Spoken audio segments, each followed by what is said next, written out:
Effectivement, la consultation à 20 € a aggravé le déficit. L'augmentation de ces honoraires devait s'autofinancer par des contreparties demandées aux médecins. Dans la réalité, ça n'a pas du tout été le cas. Brigitte Briffaut, Christophe Montel. Dans son rapport annuel, la Cour des comptes pointe du doigt les honoraires des médecins. La hausse de leurs tarifs creuse le déficit de l'assurance maladie de près de 700 millions d'euros.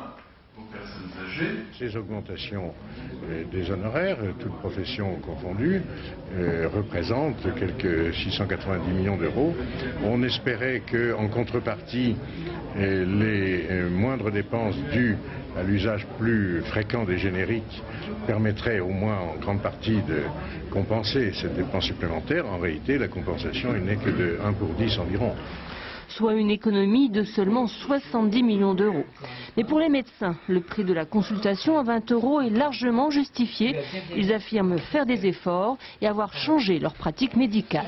C'est vrai que toutes ces réformes qui, en ce qui concerne le meilleur usage de la visite et en ce qui concerne les prescriptions en générique ou les remboursements sur le médicament le moins cher, hein, quand il s'agit de médicaments équivalents, c'est des mesures structurelles donc qui vont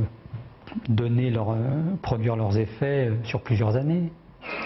C'est après plusieurs mois de conflit l'an dernier que les médecins ont finalement obtenu la revalorisation de la consultation de 18 à 20 €. C'était une promesse électorale de Jacques Chirac. Un accord conclu en juin 2002 entre l'assurance maladie et les syndicats et salué à l'époque par le ministre de la Santé.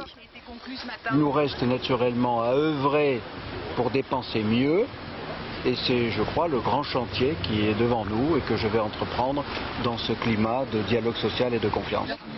Plus d'1 an après, force est de constater que le sauvetage de la sécurité sociale reste encore largement en chantier.